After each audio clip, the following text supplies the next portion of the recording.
Hey, blockchain crypto gang, let's get it. Let's get it. How's everybody doing? How's everybody feeling about the market right now? Tap in, let me know.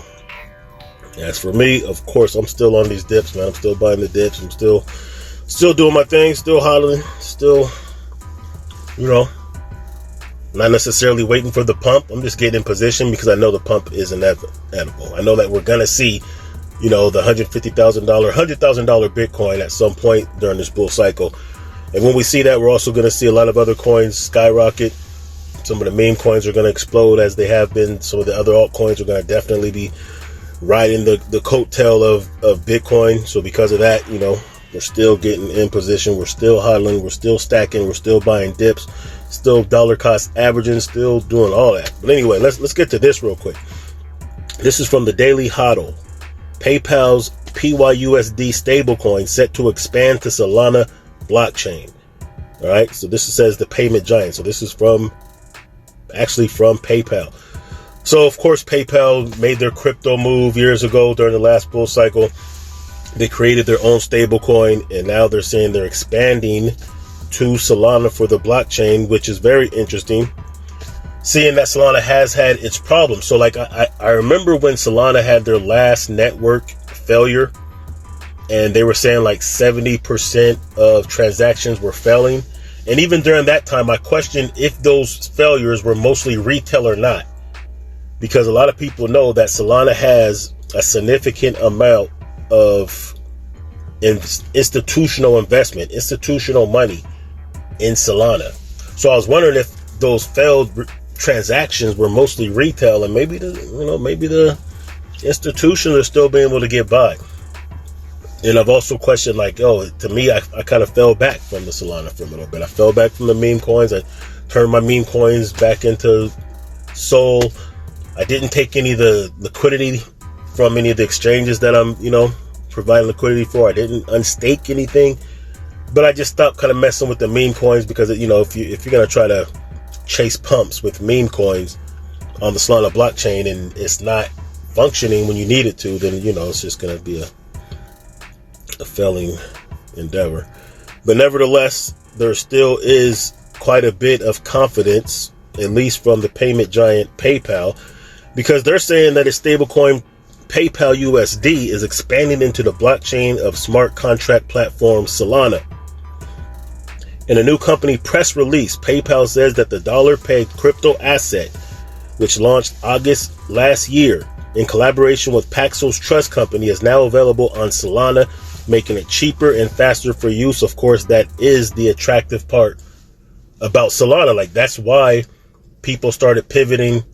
I won't say they necessarily pivoted from Ethereum to Solana, but I'll say that people who like Ethereum for being a smart contract and DeFi and NFT oriented blockchain, then they're going to naturally be some people who will appreciate a faster, cheaper way to, transact with smart contracts, do DeFi for NFTs, for transactions, and especially for payments. And I've actually been noticing, seeing that I do follow Solana on Twitter.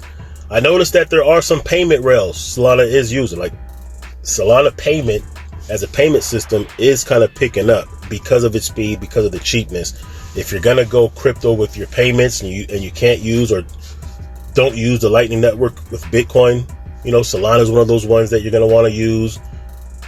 XRP, of course, and XLM and Digibyte. There are some fast, cheap coins to use, Solana being one of them, and Solana being the one that PayPal obviously is going to use. The Solana blockchain is known for processing massive amounts of transactions at high speed with extremely low cost. That is true, providing significant benefits for commerce use cases. So this is true when they are, when the blockchain is functioning correctly, when the network isn't having issues of congestion, then yes, it is a fast, cheap way.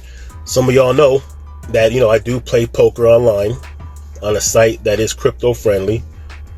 I do sports betting on a site that's crypto friendly, the same site. And when I cash out in crypto.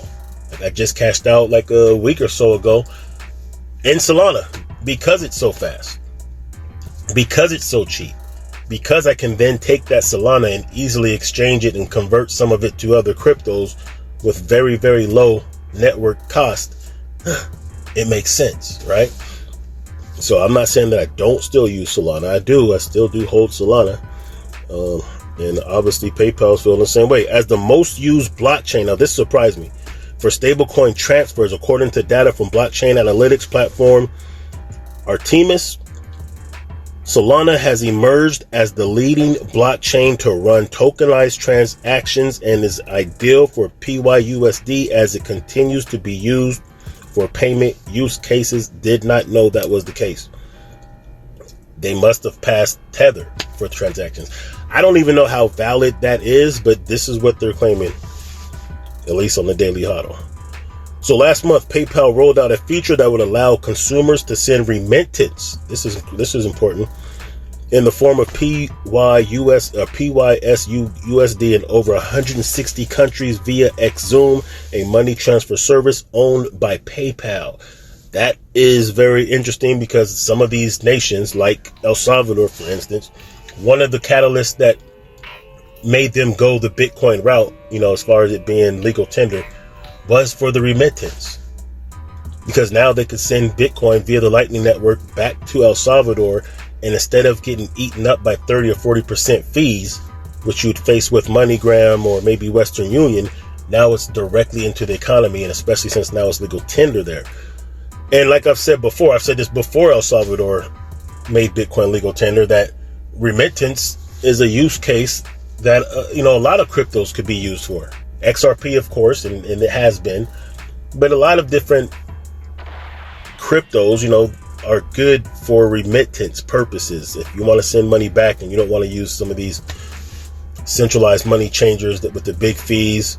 Also, you have to understand that the people have to know how to use it, or it has to be integrated with a front end option that is so easy and user friendly that it doesn't even matter that it's crypto. Matter of fact, XLM does have one called Lobster. But anyway, so there's that. You know what I'm saying? It's apparent that the way that where we're headed now with this crypto and the utility of blockchain, it is being used globally. We don't see this in the mainstream here in the United States. This is why Blockchain Crypto Gang and other crypto YouTube channels are important, because you're not going to get this information from the mainstream, because it would be a conflict of interest right now until some of these big players like PayPal, for instance, have their products and services. This is something I said before. This is why you don't see a lot of this on the mainstream, and you really won't until some of these financial institutions and big, large corporations and even governments have their own products and services. Then you'll start to see it on the mainstream more. So, as stated by Jose Fernandez de Ponte, Senior Vice President of the Blockchain, Cryptocurrency, and Digital Currency Group at PayPal at the time, enabling U.S. users of Xoom the option to fund cross-border money transfers using PYUSD builds on our goal of driving mainstream adoption of cryptocurrencies, while also offering easy ways to securely send money to friends, family at lower costs, and of course, payments as well. There we go. This is where we're going with this. This is where we're at with this. This is what we're going to continue to see build, and things like this, are building the foundation for a strong bottom. No Diddy. As we look for the market to pump because of the halving and all of the adoption and all the partnerships and all the development that's being made. These are the kind of stories that are not going to pump the market right away, but when you see these kind of things happening, just know what you're really seeing is more corporate, more financial institution, integrating and adopting and using and developing and creating different mechanisms to where you just know that the crypto market is more than just a speculative asset class at this point. It's actually being used. It's actually starting to be the new financial sector. It's actually replacing the old traditional financial system. The legacy system is fading out, and now it's becoming more decentralized to some degree for those of us who understand how to use these decentralized protocols. Because understand, when you have a PayPal getting into this remittance game and starting to get into these stable coins game, we're looking at the centralization of the decentralized.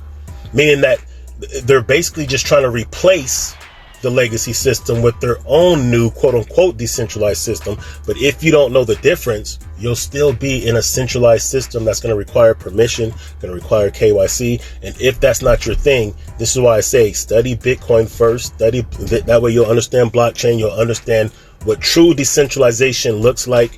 And then you can decide if you want to interact with some of these more centralized platforms that are continuously growing, or if you still want to be able to hold your money on your own and interact with decentralized protocols and still be able to do the same thing and typically reap more benefits. That's on you. Blockchain Crypto Game. Make sure you guys subscribe, like, comment, share, all that good stuff. Appreciate your time.